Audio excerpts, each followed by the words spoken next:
Okay. All Assume right. the position. Okay.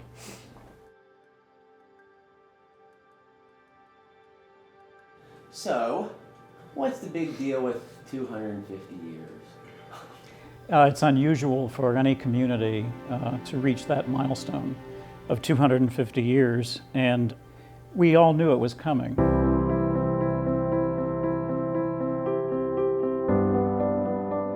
It came up in conversation with someone around 2017 or so, well within my first year, and it was made clear to me that if we're going to do something, well, we needed to start planning at least a year out. It was more about how to celebrate it and what should be included. That was the conversation that Glenn and I had.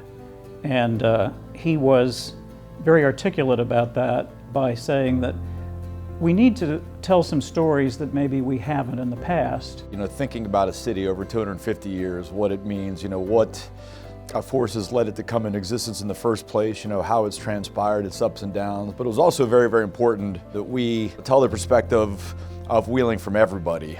You know, Wheeling wasn't always a city that treated everybody in a way that was fair. You know, we were a city that was part of the slave trade. I wanted that to be reflected. I wanted to reflect the fact that, you know, a lot of Western expansion that led to Wheeling here came at the expense of land which was then occupied by Native Americans. So we wanted to tell the whole story and not just, you know, this is the white settler story, but also the entire story of Wheeling. So that was important. Once talking to folks, it was evident that that was the approach that we were going to take. That was major. And I don't know if Glenn or the committee realizes how major it was, because when you talk about history and stuff, it always feels like when you're part of a marginalized community, you feel like a spectator all the time. And when they started asking folks to get involved with the planning of this event, not just making sure we show up, but planning it, that was major. We ended up with a committee of 30 people, and from quite diverse affiliations and backgrounds. And to be honest, I felt like we were getting a late start. And so I had my foot on the gas pedal. And we divided into different subcommittees, which made it a lot easier than trying to focus on the entire celebration as individuals. These types of projects, these types of commemorations, you get folks, like-minded folks together, and usually the ones that speak up the most end up taking responsibility. They're like, oh, okay, you can be the arts subcommittee chair. I do like to organize things, I have to admit. And Jay Fry asked me if I would organize a dance to kick off the year of celebration. It was a costume ball, but you could be any era in the 250 years, which made it very easy. People really embraced the idea, and watching people react to one another that evening was so much fun. Yeah, it was great. I have to ask what you dressed as that year. Well, as you might guess, I had on my Revolutionary War uniform. In honor of the event, I decided to add an epaulette and appointed myself a captain. We thought about how to involve the largest possible audience. It can't just be for people who are interested in history. What's the hook to make it entertaining, fun, memorable, and then you might even learn something, but that's okay if you don't. Rather than our trying to invent all of this, why don't we go to the organizations who are doing some of this and ask them to focus their programming on this anniversary year and to brand it Wheeling 250. Well, as a marketing agency for the county and the city, we just tapped in to all of the different platforms that we are engaged with every single day. So it was just changing the message slightly and celebrating and recognizing the contributions that the city of Wheeling has made over that 250-year period. Lunch with Books is a program that goes back to the 70s that the Friends of the Library started. We turned it into something bigger and weekly, and the attendance grew. Well, fortunately, the Lunch with Books audience, they're big on Wheeling history to begin with. So it made it easy knowing that we were going to present 12 Wheeling history-related programs. It wasn't like we had to go out of our way to accommodate. So then it was just a matter of figuring out which topics. Our host today is Ron Scott Jr. Ron is Program Director, Cultural Diversity and Community Outreach at the YWCA here in Wheeling. And we'll get started.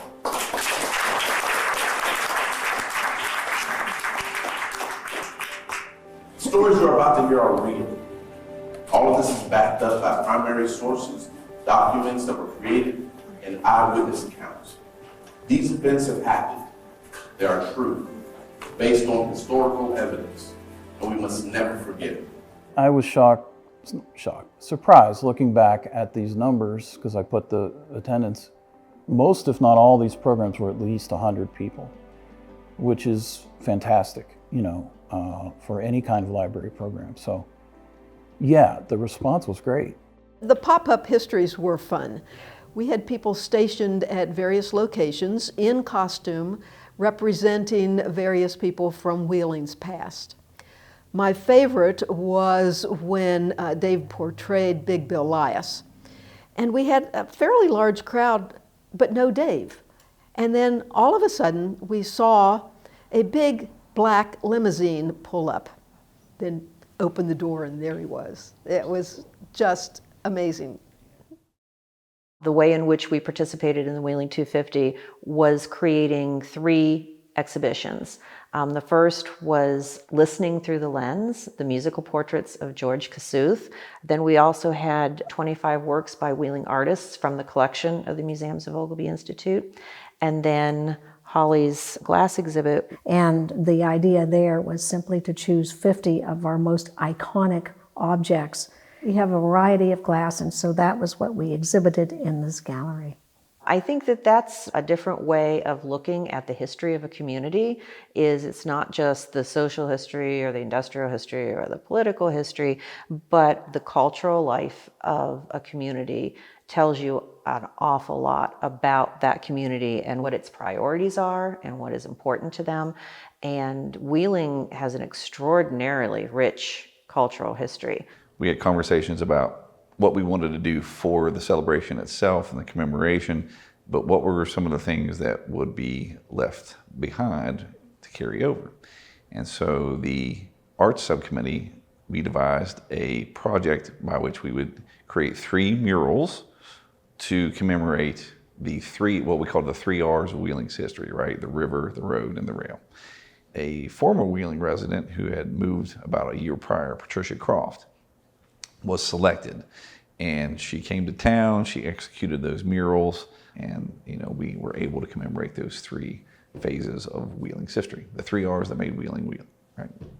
West Virginia Independence Hall is the birthplace of the state of West Virginia, formerly a custom house that has totally been restored from 1859 when it first opened. This is where West Virginia, in this very courtroom, became the 35th state. So why not, have a reception here? And that's what we did on the first floor. We just invited the public. Very pleased with everyone that came and showed up, and I think it went very well. We were very honored to do such a thing during the Wheeling 250. One of the things that came out of the Wheeling 250 planning was the realization that we really needed to have a Juneteenth recognition. At the time, Juneteenth was not a holiday in the nation or in the state. We kind of stepped out in front of those 2 entities and said, we're going to make it a holiday here in Wheeling. We put together a pretty honest resolution that accounted for the role that slavery played in the history of Wheeling. And I'm very, very proud of the resolution that we put together, passed council by a vote of 7-0, and then I read it at the first of what has now become an annual Juneteenth ceremony on Market Plaza. I got to give all the props to Glenn and Dr. John Maddox from the Underground Railroad Museum.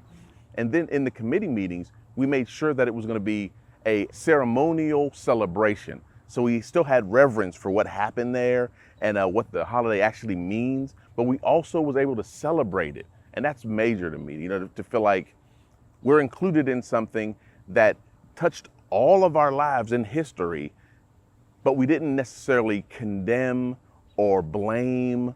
We recognized it, and then we celebrated the outcome and the future possibilities. Like it was just a great event, man. We also felt that it was important that the city of Wheeling have an appropriate city flag.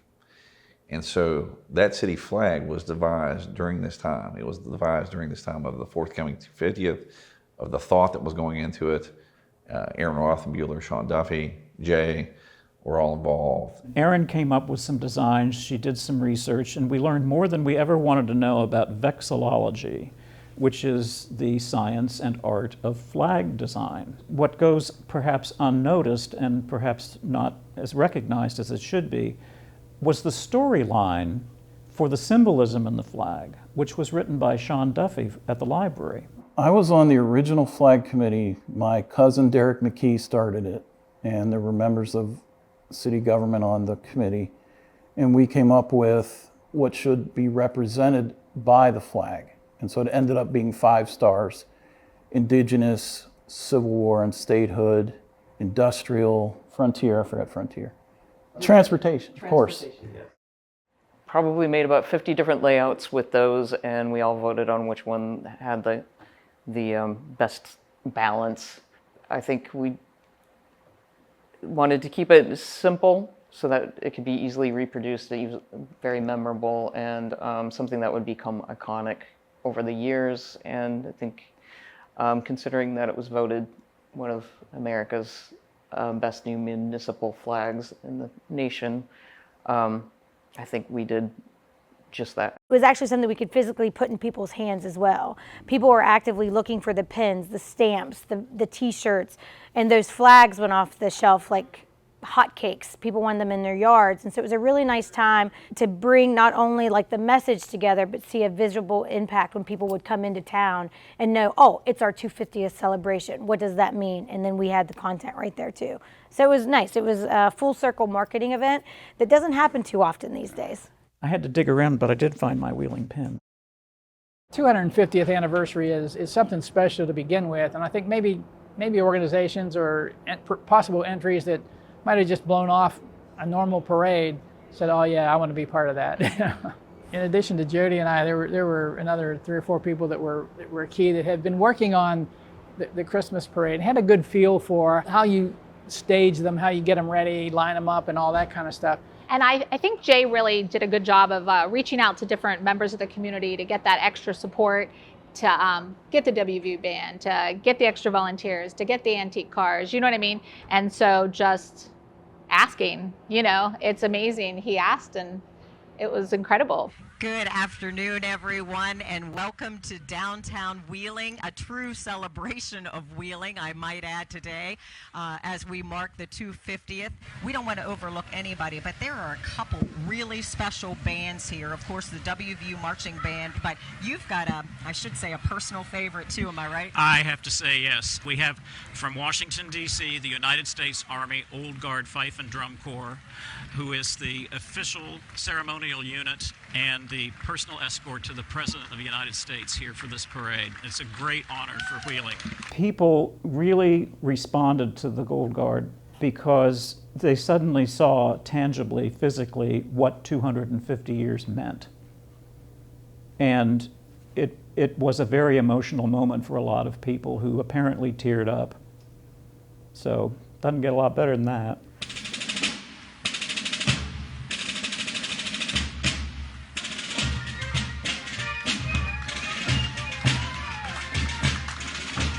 U.S. Army Old Guard Fife and Drum Corps. What a performance. So regal. Yeah, very, very dignified. They are amazing. I can tell you a poignant moment that I had. The WVU Marching Band stopped in front of West Banco, and in the background was the flagpole, and the band began to play. And as the band played, the flourish. I mean, this is the big da da da da da da da. So they're playing this, and I'm watching the flag. And as soon as they start to play this, the Wheeling flag at West Banco starts to whip in the wind. And so as they play and they're bringing up the big flourish, it keeps, almost like it kept pace with the timing of the music. I was like, that's cool. One of the things that we did that was a lot of fun and something that hadn't been done around here, I mean, we hear a lot from visitors and actually locals here, is like, wouldn't it be nice to have a boat that we could take out in the river? And we made that happen. Jay and I took his little car up to Pittsburgh one day and sat down with the Gateway Clipper folks and discussed not only the ability to offer like a Gateway Clipper cruise here on the Ohio River, but also a fireworks cruise. So it ended the evening with fireworks so intimate that like you thought they were exploding, directly on top of you, because they really were. I'd never really seen the city from the river in that way. And it was really, really cool. And when we came back on the cruise, we pulled up, there was a concert happening.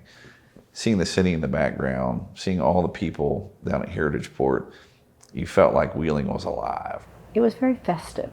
Everybody was joyful, and you want those moments in life.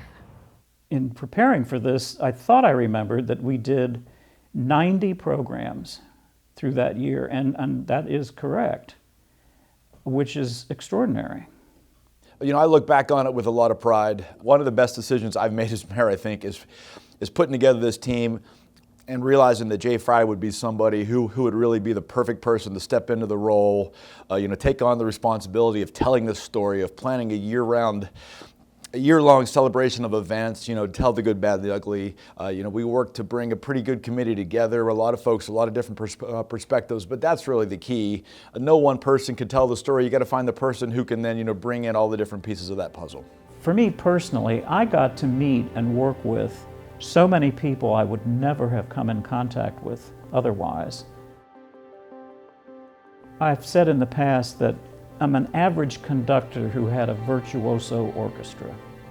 As we think ahead to a group of people that could be planning a future anniversary, potentially the 300, if you could offer them any words of advice. The blueprint for something like this is something you have to create that is in keeping with the times in which you're living. Get all the stakeholders at the table, get them around the table early, start having conversations, start planning your budget, right? And again, that's where the partnerships with city, county, and state. I would suggest that the same sort of planning go into that celebration. Any kind of event like that brings history alive for people. And every event that we plan is always inclusive in the way that there are universal things that should be capturing anyone in the community or anyone in the population. The best advice you can give is, find the right team. Make sure you have a Jay Fry and then Olivia Littman and other committee members that volunteer their time, their resources, their talent. And if you have that, it'll be win-win, even 300 years. I do think because we wrote a final report and that we have an archive at the Ohio County Public Library, there's a place to go to see what we did, how and why we did it, so that they have something to work from. Hopefully we planted a few seeds in some young ears, and I think the next generation will do a great job. I plan to be there. So the next one will be a big one. That's 3 centuries of Wheeling. What's going to happen in Wheeling to make it a better place, a different place? It certainly won't be the same Wheeling. So I'm interested to see what they'll have to commemorate from those next 50. Hopefully it will be good things. So thank you to everyone. I hope you've enjoyed our 250 Wheeling's 250 parade. It's been a very special day here, and I hope you continue to have a wonderful day. Thanks so much for watching, and for Jay Fry, I'm Brenda Dainhart from WTRF. Thank you and have a blessed day.